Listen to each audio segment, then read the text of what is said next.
Eto nga, yung sunod, mga kababayan, ako po, patay ka din ha. Eto na. Mga kababayan, si Junvic Rimulya. Nako, bakit? Anong nangyari kay Junvic Rimulya?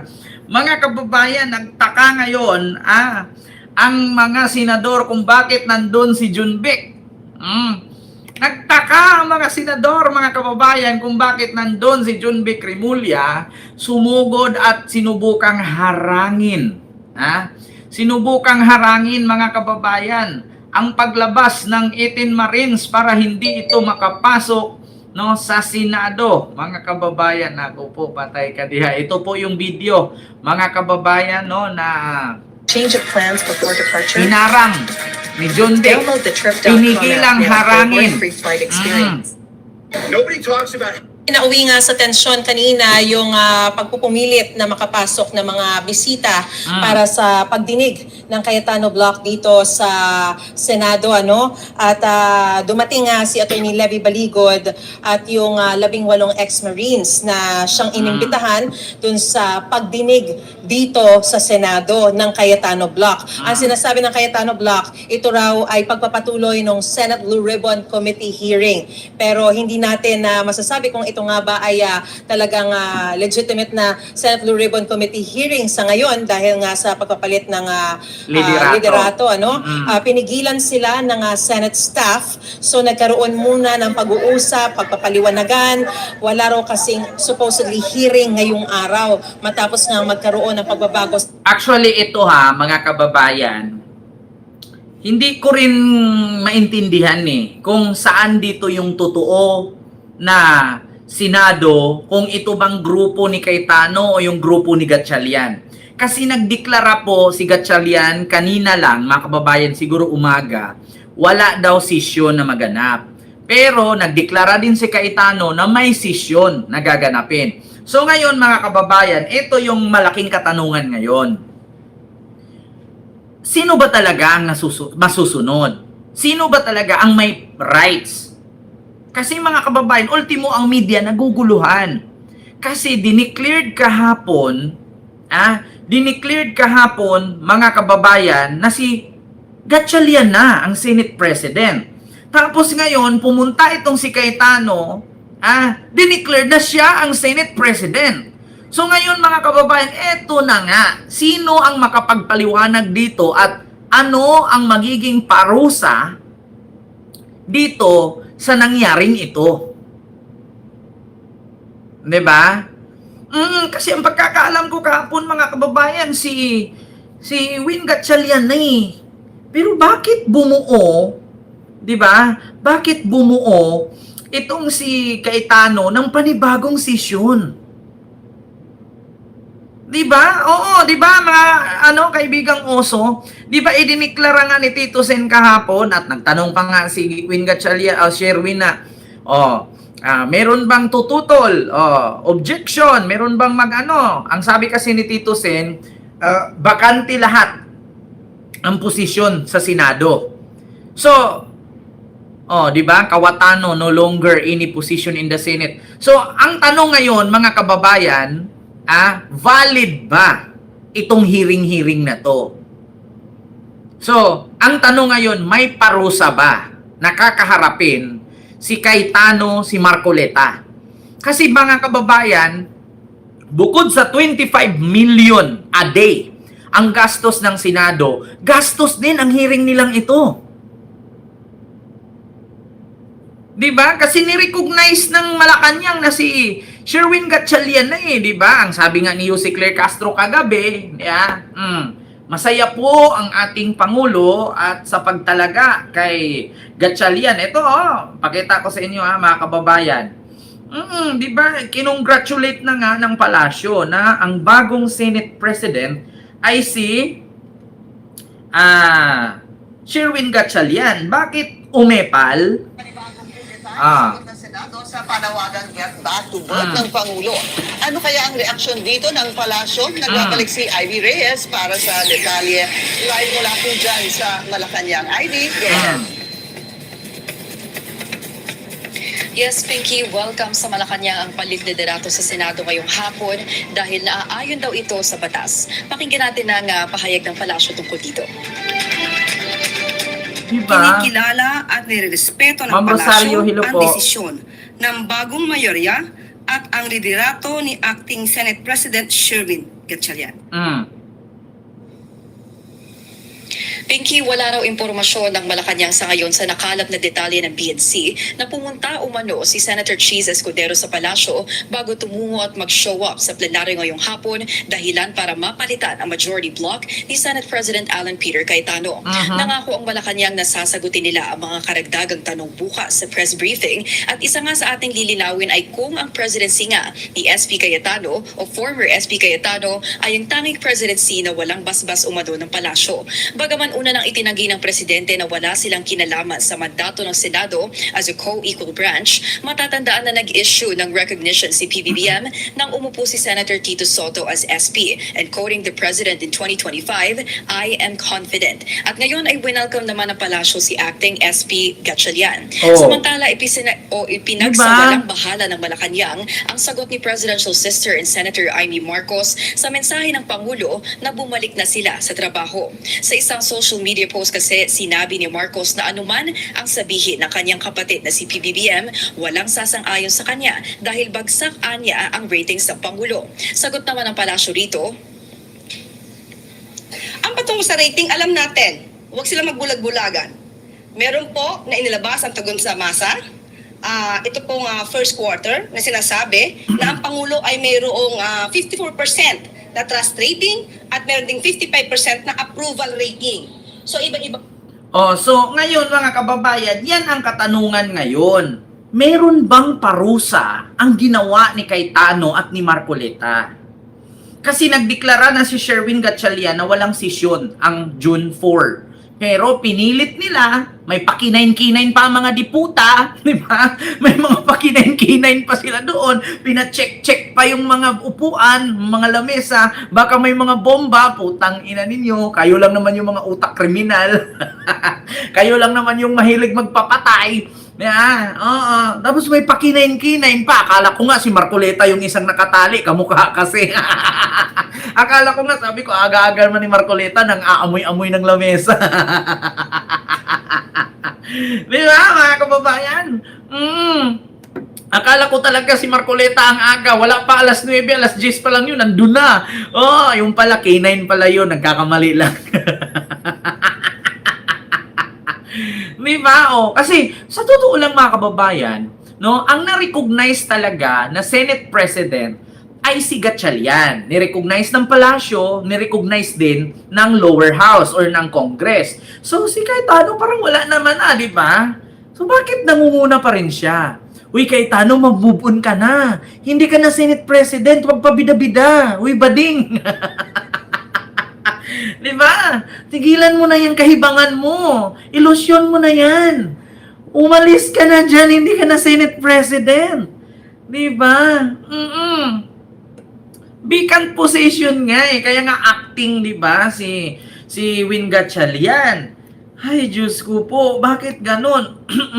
Tapos ngayon pumunta si Jun Vic Remulla doon, hinarang. liderato Ayan, kahapon at pinalitan na ni Senador Sherwin Gatchalian o siyang inelect bilang Senate siya. President pro tempore at acting Senate President. Pero sinundo ni Senator Pia Cayetano at Senator Robin Padilla sa baba. Kaya nung pagkasundo sa kanila ay nalagpasan nila ang Senate security, pero pinigilan ni Secretary John Vic Remulla Senador Robin Padilla dun sa baba pa lang. Pero sa video makikita ang tinulak ni Senator Robin Padilla si John Vic. Secretary John Vic at nakitang tila pinitsirahan ni Senador Robin Padilla itong si Secretary Remulla. Nakalusot ang mga bisita sa Senate Security, nakapasok sila sa loob ng session hall at nagpatuloy yung hearing na sinasabi ng Cayetano Block ay opisyal. Dahil walang Senate Secretariat, si Senador Alan Cayetano ang nag-administer ng oath sa mga resource persons. At hanggang sa mga sandali pong ito, Connie, ay nagpapatuloy ang naturang pagdinig na yan. Sinabi ni Baligod na siya ang abogado ng mga Marines at ito naman ay kinumpirman ng mga Marines at Ganito kasi mga kababayan, according ito. May chinismis sa akin yung aking alitap-tap. Bakit daw nandun si John Vic? Ito mga kababayan, ito, ganito yan. Merong nakaarating sa akin yung aking mga alitap-tap. Ito ngayon yung katanungan. Bakit nga ba nandun si John Vic at hinarang niya itong 18 Marines? Ano nga bang rason kung bakit nandun si John Vic? Ngayon, ayaw ko na. Oo, magalit pa si John Vic sa akin. Baka ipapatay ako. Ito kasi ang kwento dyan. Bilang isang DILG secretary, sa totoo lang, nirecognize po ng Malacanang na mga kababayan, nirecognize ng Malacanang na si Sherwin Gatchalian nga ang Senate President. So ngayon, mga kababayan, nirecognize din ng lower house or ng House of Representative na si Gatchalian na nga. So wala ng power itong si Cayetano. So ngayon mga kababayan, baka kasi sakali na magkaroon ng kaguluhan doon, baka sakali kasi magkaroon na naman ng another putukan or sigalot, kaya si John Vic nandoon na. So nagkataon lang na siguro, hindi naman talaga pwede Hindi talaga pwede ituloy itong hearing na to ngayon mga kababayan, kasi dineclared na nga na walang session, walang hearing. No, mga kababayan. So, habang nandoon si John Vic, kasi siya naman talaga ang mga kababayan, Diyos mio Marimar, as a DILG secretary, siya po ang pinaka-leader sa PNP, sa lahat ng otoridad. Si John Vic po ang pinaka-head. So ngayon mga kababayan, Senado kasi to, hindi kasi to perya-perya lang Senado kasi. So kung ano man ang mangyari sa Senado, at least nandoon na yung head, nasaksihan niya. Mga kababayan. Pero sa ginawa nila, kung meron mang managot dyan sa hearing na yan ngayon, at may mangyari, at least si John Vic alam na niya. Kaya sa mga nagtatanong, bakit nandun si John Vic Rimulya? Malamang mga kababayan, nagbanta kasi si Marcoleta kagabi na wag kukurap. Pupunta daw sila sa Senado. Di ba? May banta sila na pupunta silang ganito. Tapos sabi-sabi pa niya, direksyon daw ang Philippines. Di ba? Ilagay daw sa tamang direksyon ang Pilipinas. Kaya mga kababayan, nandun si John Vic kasi nagbanta nga Nagbanta nga sila. So, syempre, hindi natin, kailan, di ba may kasabihan tayo? Di ba may kasabihan tayo na it's better to handa, di ba? Prevention is better than cure. Di ba? Ganun yun mga kababayan. May kasabihan nga tayo na prevention is better than cure. So, kailan pa ba pupunta si John Vic doon kung may nangyari na? Kailan ba pupunta si John Vic doon kung may barela na, may patayan na? Kasi alam ko sa totoo lang mga kababayan, may mangyayari kasi dyan.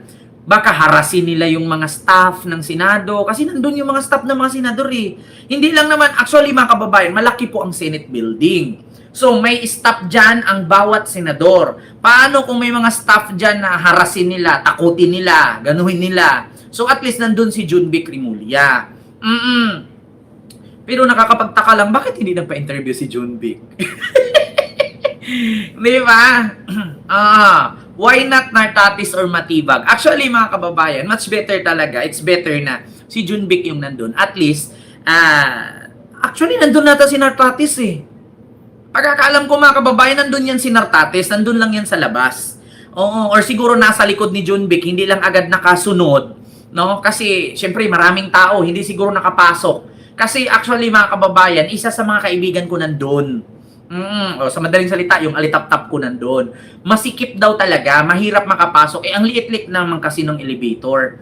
Mga kababayan, ang liit-liit ng elevator. Siguro, si John Vic yung nauna, sa kabila dumaan. Kaya nga si John Vic, di ba, in-intersect niya yung daanan ni Robin at ni Pia. Ang problema, habang hinarang ni John Vic si Robin, ginaganon-ganon, dito si John Vic to, hinarang niya si Robin, nakalusot si Pia, tumakbo. Kung naalala ninyo, tumakbo si Pia Cayetano.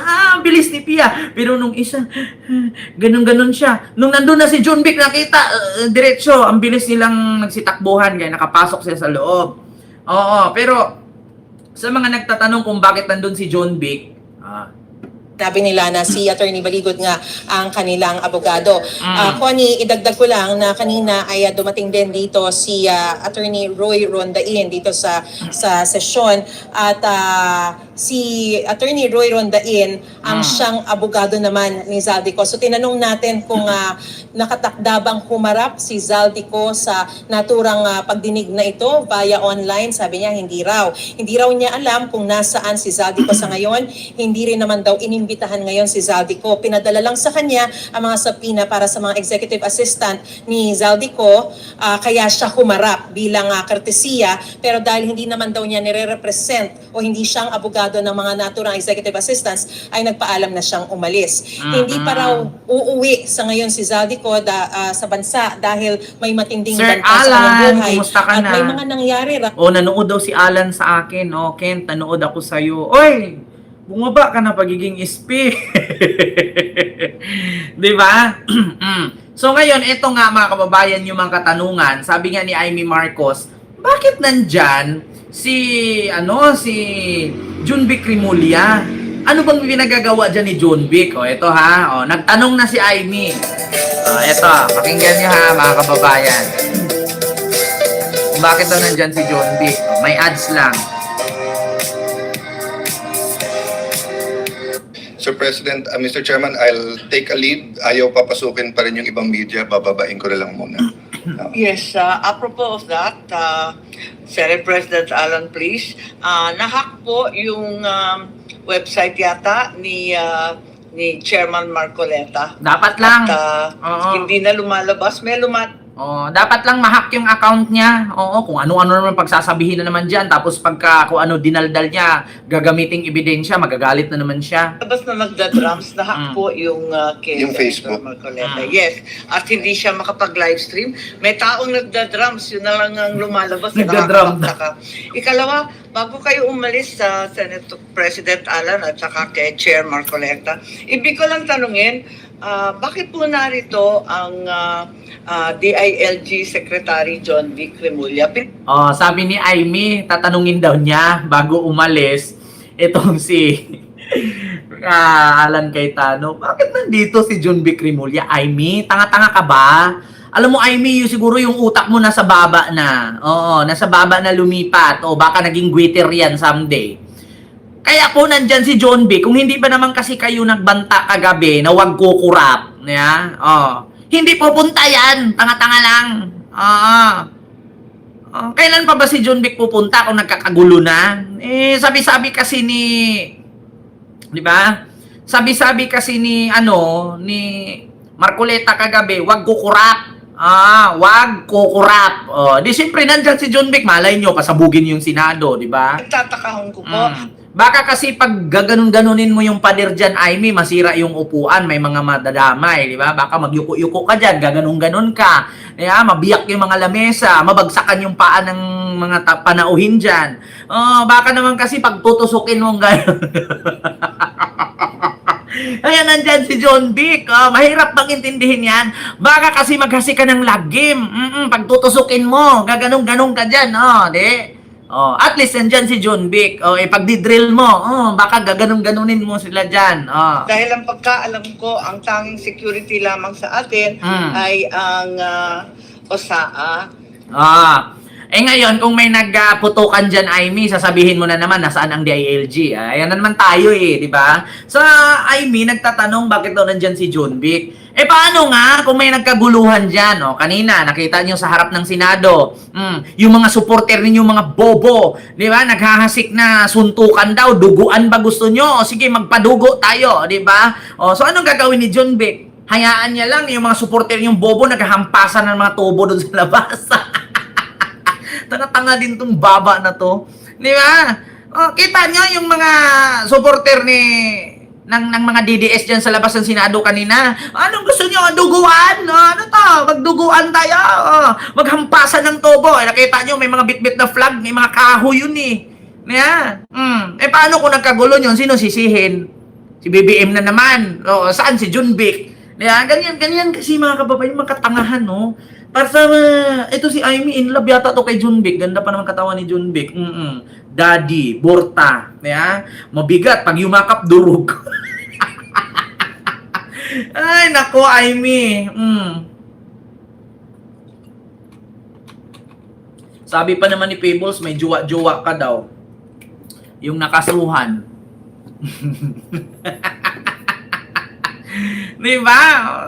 In love, crush yata ni Amy to si Junbic. Bakit papakialaman mo si Junbic? Natural si Junbic nandyan kasi Senado yan, Amy. Hindi yan piryahan yung ginawa ninyo. Kung magkakagulo dyan, hanapin nyo naman si Junbic. Nasaan yung DILG? Bakit walang function? Diba? Buti nga nandyan si Junbic eh. Kasi magkagulo na naman ulit yan. Ay, nako. Sino ba ang nag-request? Kasi, di ba, kailangan magtimbre ang PNP. Napakarami po nila. O kaya nga, nandyan ang PNP. Putang inang bogo! Sino bang head ng PNP? Sino ba ang may hawak din? Ba DILG? Putang ina talaga. Apaka-bogo. Nagbabanta kasi si Marcoleta kagabi na wag kukurap. May gagawin kayong kababalaghan ngayon sa Senado. Malamang nandyan si John Vic. Putang ina talaga, Ginagawa mo kaming tanga, Amy, Ano, bungol-bungulan lang. Baka sa kakakain mo ng empanada ng Ilocos yan, nasubrahan. Yeah? Tanga-tanga lang, Nung putukan sa Senado, ang tagal ni John Vic, galit na galit kayo. Ngayon na wala pang nangyaring putukan, nandyan si John Vic. Questionin nyo kung ba't nandyan. Tanga-tanga lang, sinong nag-request? Ang dami-dami nila. Nandyan si Nartate. So, asan si John Vic? Nandyan din. Tanga-tanga lang, Ang hirap pa intindihin. Kumain ka ng empanada at saka yung, churisong maasim. Diyos ko. Well, Mr. Chair, we just assume regularity. But we'll find out. No, we'll find out. There was news kanina na ni-request siya to be here by Senator Win. But as we said, Senator Win has no authority. It is the Senate President who has authority over the corridor. Ito na naman. Si Senator Win Gatchalian daw nag-request kay John Vic na papuntahin. Tapos, sabi naman ni Alan Cayetano, wala daw authority si Win Gatchalian. Alam mo, Alan, Diyos ko, mag-move on ka na, Alan. Oy, ginawa mo na hindi mo matanggap na nakudita ka? Mag-move on ka na, oy. Hala, hindi niya matanggap mga kababayan na kudita siya. Hindi pa makamove on ang puta. Wala daw authority si Alan. Mag-sure din na, oy. Nirecognize na ng House of Representatives. Nirecognize na ng Palasyo yan. Ikaw yung walang authority. Diyos mio Marimar. Wala. Tigil-tigilan nyo yan. Ay, Diyos ko. Ito pa, mga kababayan. Ito ngayon. Ito yung matindi. Move on, Alan. Move on. Hindi na ikaw, Senate President. Huwag mo na pagpilitan. Tang inumin mo, lagyan mong tuba. Para tang tuba.